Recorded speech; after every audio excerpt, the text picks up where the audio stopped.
This episode is brought to you by Shed, and if you've been thinking about GLP-1s but felt overwhelmed, confused, or flat out shut out, Shed connects you with licensed providers who actually understand that obesity is a disease worthy of treatment, not a willpower issue. No judgment, no hoops, just real care options. They're going to help guide you through treatment and what makes sense for your body, not someone else's algorithm. So go to tryshed.com and use code OTP25 to save $25 on your consult. That's tryshed.com, code OTP25. PCOS and Tirzepatide, Zepbound, ManOnMounjaro. Is there ever going to be a clinical trial that looks at this? And is there ever hope for getting coverage through insurance for this issue? Well, for the women who have been gaslit in the doctor's office for decades over PCOS, I've got some hope for you, and we're going to get into it on today's episode of On the Pen, the weekly dose. Let's jump into it. Welcome to the On the Pen podcast with your host, Dave Knapp.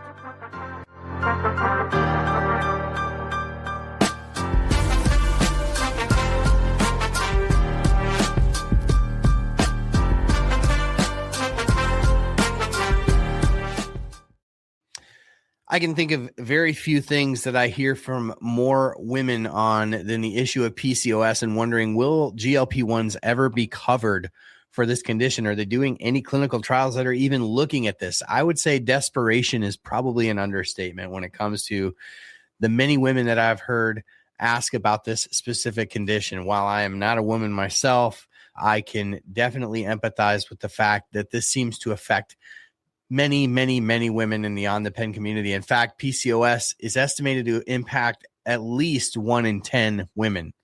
So that's a lot of you listening today. And so we have some really exciting things, an On the Pen exclusive to bring you on this podcast. I can't really think of a better topic to devote an entire podcast to than this one, given who follows us and how many people are dealing with this. So I hope that you'll stick around for that. I'm Dave Knapp. I'm the man on the Mounjaro. This is On the Pen. We're a patient-centric obesity medicine news platform. We're a best-selling Substack over at obesity.news. We have one of the highest-rated podcasts in the country when it comes to medical podcasts. And so we just hope that wherever you're listening, wherever you're tuning in, that you'll subscribe and that you'll hit the notification button and that you'll engage with our content by training what we call the algorithm. That's the little Al Gore in the sky. And every time you like and subscribe and comment, you're training little Al Gore to feed you all of the information that you're getting in the future as well. And so let's train little Al Gore by hitting the thumbs up button, hit the subscribe, and doing all the things. This has been a crazy week. And before we jump into the PCOS news, I want to real quick fly over some of the big stories that we covered as On the Pen exclusives that got a ton of traction in the GLP-1 community this past week. So the first thing is we broke the news on January 15th that Zepbound and ManOnMounjaro have now been approved for multi-dose vials. Right now we have the single-dose vials, these little guys. Multi-dose vials, meaning 4 weeks in one bottle, right? So you can adjust your dosing a little easier with the multi-dose vials, and then the multi-dose quick pen. So right now you get 4 of these for 1 month. The quick pen is actually a pen that works more like the Ozempic pen, where it's your full month's doses in one pen that is adjustable. And so those are going to be likely for the cash pay market, Lilly Direct, probably available in the early spring. We don't know anything about pricing yet, whether the price will continue to come down. But what we do know is that the Wegovy pill is kicking butt and taking names to the tune of tens of thousands of new scripts per week. And I think basically $149 to start that medication, it's going to put some pressure on the injectable market, especially on Eli Lilly, who's definitely losing some ground to Novo Nordisk on the Wegovy pill. So we'll see on the price, but I would expect that these presentations would be available through the cash pay market starting sometime probably late April, early May, sometime in that time frame. So that was an On the Pen exclusive that we brought you at obesity.news. If you want to jump over there, type that into your browser, obesity.news, and just put your email in. Then you'll get those types of emails directly to your inbox. So even when I am down for the count and I've been down with COVID for the last week. Our whole house has been sick. In fact, we've had both COVID and influenza A. So we've been going through, a steady state of tissues and humidifiers and all of the things, cold medicine, cough medicine, Tylenol, ibuprofen regimens. We have 4 kids. They've all been sick. My wife has been sick. We've still got 3 kids home from school sick today. So I am probably faring the best at this point. Thankful for that. So we don't have a ton of time to break and do the podcast today, but this was an important one that I wanted to make sure that we got out. So we got the breaking news out about the Mounjaro quick pens and the multi-dose vials from Mounjaro and Zepbound. We also put out an article that I hope that you caught about preparing to be without power during a major winter storm. For all of those who were in the line of that major winter storm that went through, we hope that you're all doing well, that you're all safe, and we hope that you were all subscribed to our Substack, because if you were, you got a great video and email outline about how to store your medication based upon the package inserts and what you can do. Just try to help you provide a little bit of information so that you were prepared for that from a medicine standpoint, which is not always at the forefront of somebody's mind when there's a big winter storm coming through. Is what are we going to do with our medicine? It's usually, what if we lose power? What are we going to do for food, water, etc.? But that medicine is, some of you have a pretty healthy stash of medication in your fridge. I heard anywhere from they had just not very much and didn't have to worry about it, to people who had like $10,000 worth of medicine in their fridge. So I hope that was helpful. But this is probably the most important exclusive story that we did this past week, was this story on PCOS. And it's the one that, again, I think I mentioned this at the outset. I can hardly think of a podcast that's more deserving of a full podcast episode. And that's the idea of PCOS and treating it with Tirzepatide. We published an article earlier this week at obesity.news on this, if you want to go check it out. But let's fly over what PCOS is. For those of you who may not be aware, again, this impacts at least 1 in 10 women. But for those of you who don't know, polycystic ovarian syndrome affects roughly 1 in 10 women. It's often under or misdiagnosed, and the symptoms are frequently minimized. Again, I have to say, I've been creating content in this space for 3 years now, and I think that it is probably one of the most egregious areas where women feel gaslit when they go into the doctor's office, because those of us living with the disease of obesity are used to going in the office and hearing you just need to eat less and move more, and that your symptoms are going to be improved if you lose a little weight, from everything from the common cold to an ankle sprain. We hear that. But this is so prevalent in women that I think that it is one of the most common things experienced in the doctor's office is if you have irregular or absent menstrual cycles, ovulation dysfunction, fertility struggles, excess androgen symptoms, fatigue, brain fog, weight gain, all of those things, doctors typically want to point women back to their lifestyle and not this often, again, missed or underdiagnosed issue of PCOS. So it's historically been treated as a secondary issue to weight and framed as lifestyle adjacent. Like you chose this for yourself. So patients are frequently dismissed or guilted and gaslit. And I think again, probably thousands of times over the last few years have I heard from women who finally found a treatment that helped to alleviate some of these symptoms of PCOS, and that treatment was Tirzepatide. And so PCOS has often been misunderstood because it's seen as a reproductive inconvenience, or the focus at the doctor's office gets placed on symptom management. Birth control and metformin are kind of like the standard medical interventions that you're going to hear from a doctor about. If you go in and you push for some sort of intervention, it's going to be metformin or it's going to be birth control. And those don't address the root cause of PCOS. So that lacks a disease-specific treatment, right? It's just symptom management.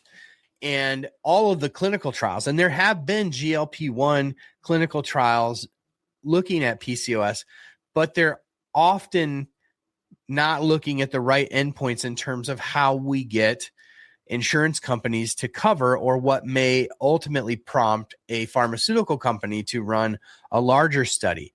Most of it is weight centric, and the insurance companies kind of view that still as cosmetic. If we've learned anything in the last few years about insurance coverage for GLP-1s, is that weight is still very much viewed as a cosmetic issue. But when we're talking specifically about the biological connection of PCOS and what that does, it's closely linked to insulin resistance, hyperinsulinemia, which drives that androgen production. It elevates the androgen levels in the bloodstream and disrupts ovulation. And then there's this hormonal feedback loop that worsens symptoms and just makes it miserable for women.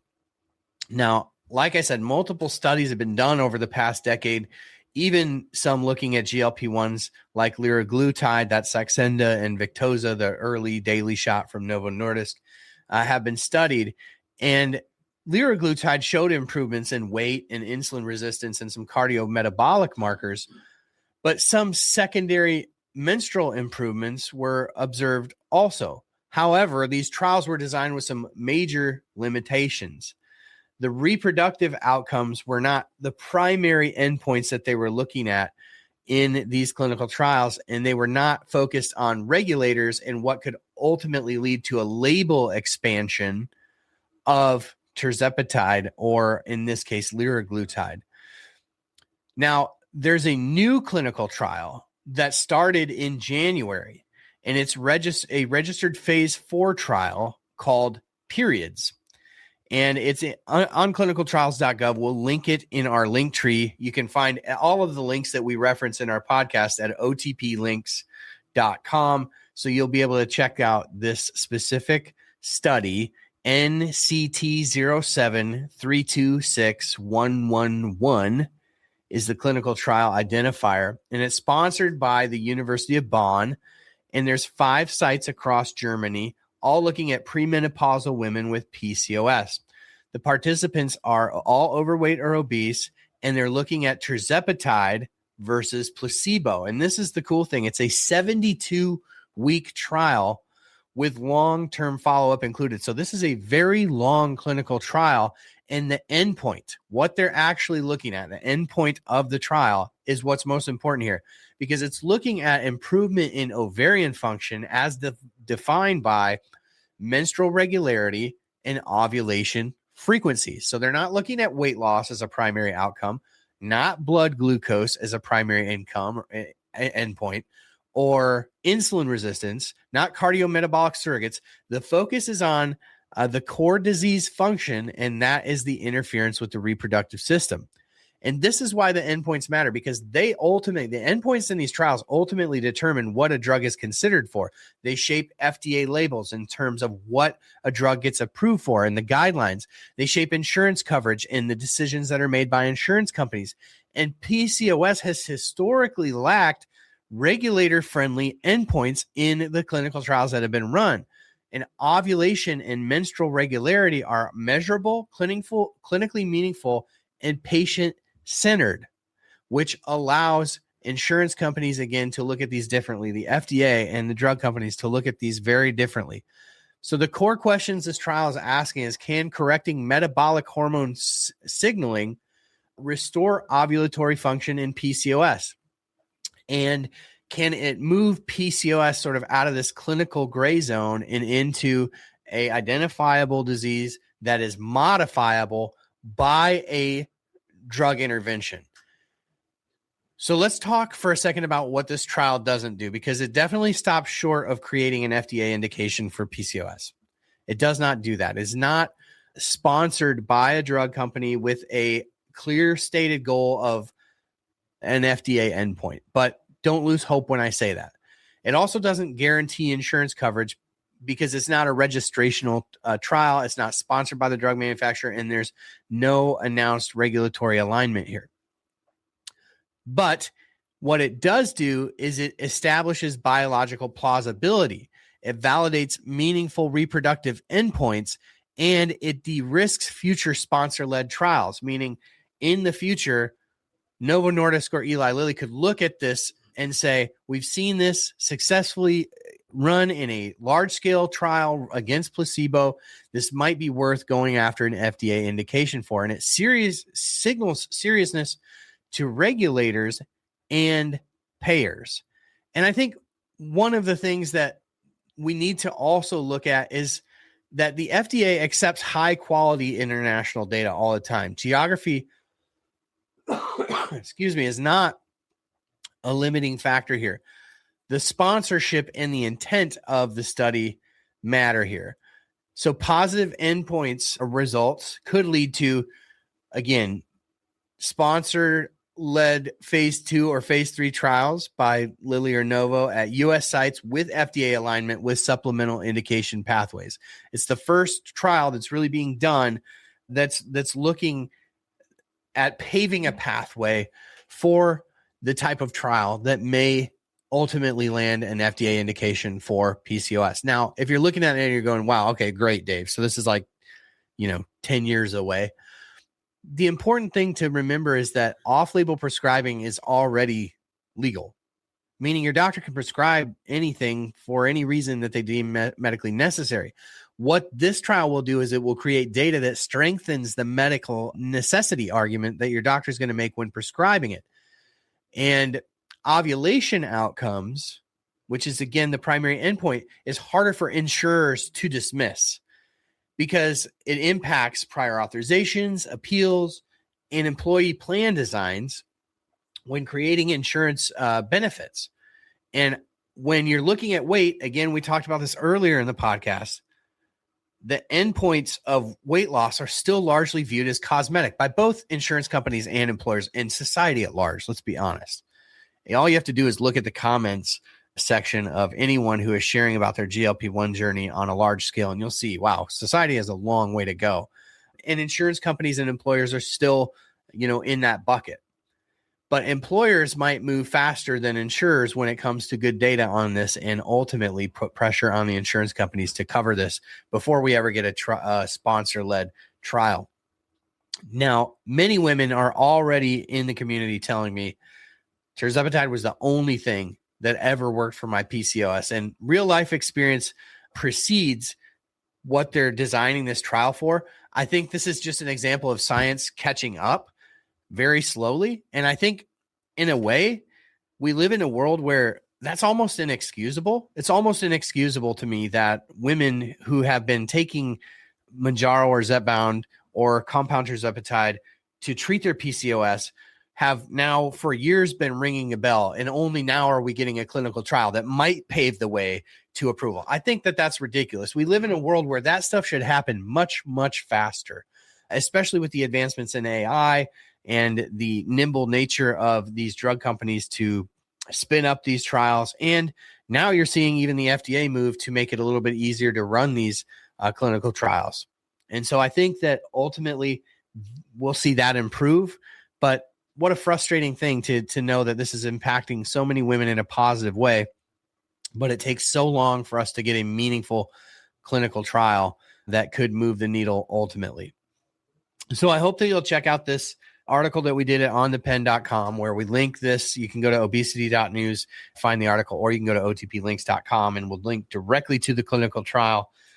And I think this is a really positive thing. Is it enough, fast enough? No, but we get excited when things are moving in the right direction, and time does have a way of flying. We've been doing this for 3 years now, and the drugs that we were once talking about as being this pipe dream are right around the corner. We've got oral GLP-1s. We've got them for $149 a month, which is insane to me given where we were even a year ago. And so time flies, and things are headed in the right direction, but wanted to definitely spend some time on this one with you today. If you found this video helpful, I hope that you'll share it with a friend. I hope that you'll save it, interact with it, and train little Al Gore. And I hope that you'll join us next week. Every Tuesday, we drop a new podcast, and we're live every Monday, Wednesday, Friday on our YouTube at 11 a.m. Central Time. Please join us. Like, save, share, send to a friend, and we'll catch you on the next one.